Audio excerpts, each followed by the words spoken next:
Olá, me chamo Débora e vou falar um pouco de como surgiu a psicologia. A psicologia é uma ciência que estuda a mente e o comportamento. Ela vem do grego psique, que significa mente, e logos, que significa conhecimento. Com a maioria dos acontecimentos dos últimos 150 anos, a psicologia como ciência ela é muito nova, mas as suas raízes remontam à Grécia Antiga, por volta de 400 a 500 anos antes de Cristo, tendo ali como base o pensamento de grandes filósofos como Sócrates, Platão e Aristóteles. No século XVII, o filósofo francês René Descartes introduziu a ideia do dualismo, que afirmava que corpo e mente são duas entidades diferentes que interagem para a formação da experiência humana. Mas a psicologia, da forma que ela é conhecida hoje, ela é um conjunto de descobertas de vários pesquisadores, dentre eles se destaca William Udant, que foi um filósofo médico e um psicólogo do século XIX, considerado o fundador da psicologia experimental. Ele foi quem criou o primeiro laboratório dedicado somente à psicologia experimental, e a partir de então começou o desenvolvimento da psicologia.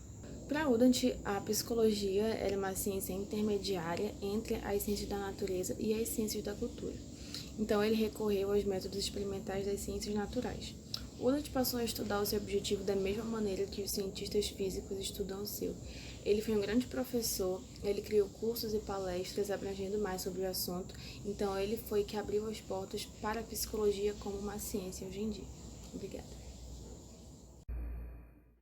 Bom dia, meu nome é Salim Marielle e eu vou falar sobre como se desenvolveu a nova psicologia.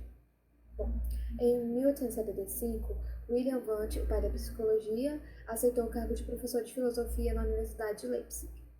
Ele montou o seu laboratório e em 1881 ele fundou a revista Estudos Filosóficos e mais tarde renomeou ela para Estudos Psicológicos.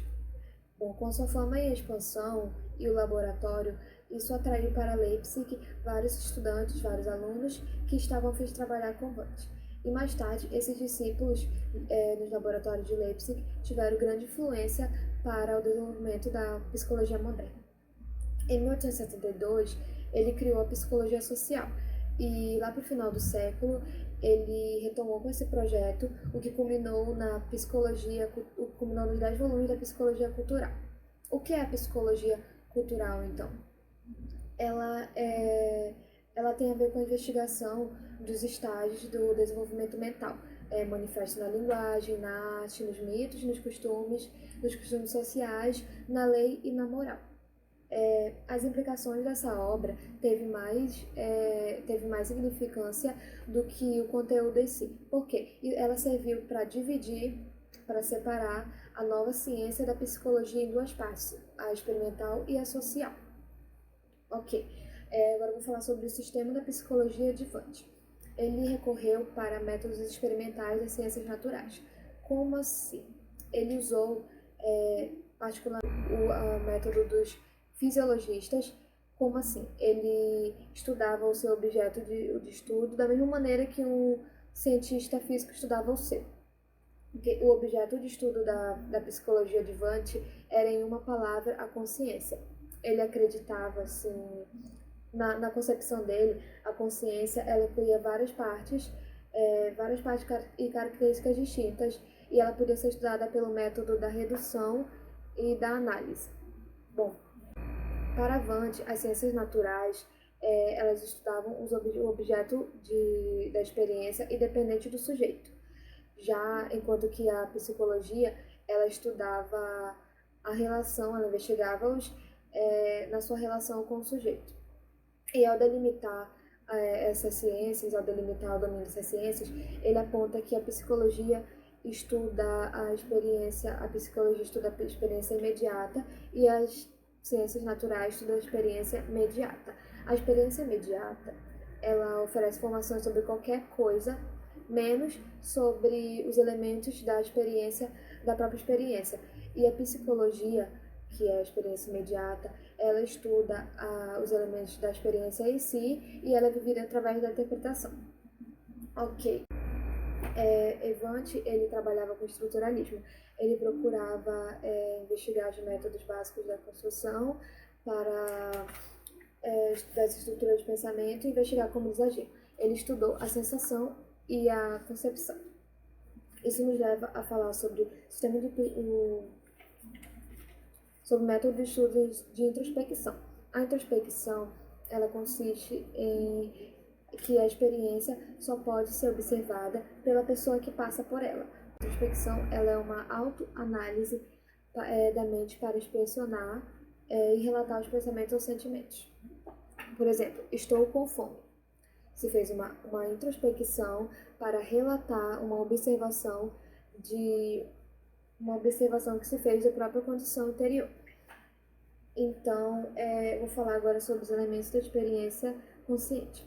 Para Wundt, há duas formas básicas de experiência, a sensação e os sentimentos. A sensação, ela surge sempre que um órgão do sentido é estimulado, isso resulta e os resultados desses impulsos atingem o cérebro. Ela pode ser classificada pela intensidade, duração e modalidade do sentido. Já os sentimentos, o sentimento ele é basicamente o complemento da sensação, embora ele não se origine diretamente do órgão do sentido. Wundt desenvolveu a teoria tridimensional do sentimento a partir das suas observações introspectivas. Ele descobriu 3 dimensões independente do sentimento: prazer, desprazer, tensão, relaxamento e excitação, depressão. Ele acredita que todo sentimento pode ser localizado em algum espaço desse espaço tridimensional. E, por fim, eu vou falar sobre a percepção, a organização da experiência consciente. A percepção, ela é o processo pelo qual os elementos são organizados. E Wundt acredita que a percepção, ela consiste em um processo ativo. Obrigada. Bom, eu vou falar sobre a psicologia na atualidade. Bom, existe um certo tabu com a profissão de psicólogo na sociedade atual. E é óbvio que cada um de nós que optou pela profissão acabou passando por algum tipo de objeção, seja por familiares, amigos ou conhecidos. É importante ressaltar que a psicologia é muito importante em pleno século XXI, que é marcado por grandes evoluções científicas e tecnológicas. Dentre essas evoluções ocorrem as crises sociais. Dentre elas, o suicídio. A gente pode citar o suicídio egoísta, que é predominante na sociedade moderna, que ocorre quando o indivíduo não consegue socializar, ou seja, não consegue participar de um determinado grupo social. E também podemos citar o suicídio anômico, que ocorre também dentre as crises econômicas, que ocorre quando o indivíduo não consegue se imaginar numa posição inferior e não consegue se imaginar e não consegue se adaptar a essa posição de classe inferior e acaba optando pelo suicídio como a melhor maneira de se desfazer dos seus problemas econômicos.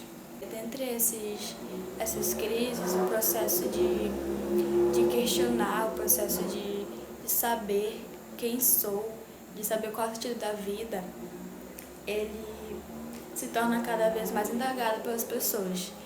O que torna a psicologia cada vez mais, que faz a psicologia transcender, ou seja, a psicologia se torna muito importante nos dias atuais para qualquer pessoa. Então, é claro que a psicologia ela ocorre onde existem pessoas.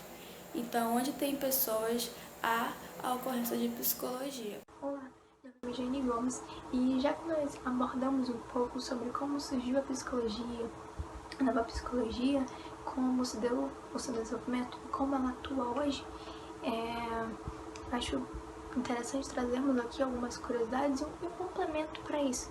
E eu escolhi trazer as áreas que abrangem a psicologia, que existe a psicologia forense, psicologia clínica, a psicologia do desenvolvimento, a neuropsicologia, e todas elas têm uma importante função nessa área.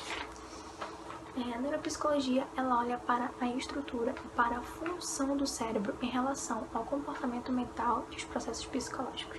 Nós temos a psicologia cognitiva, que ela investiga os processos mentais. Ela resolve, por exemplo, crianças que têm um aprendizado muito lento ou não conseguem prestar atenção nas aulas. Então ela que investiga isso e ela tenta resolver esses problemas de linguagem e esses problemas mentais.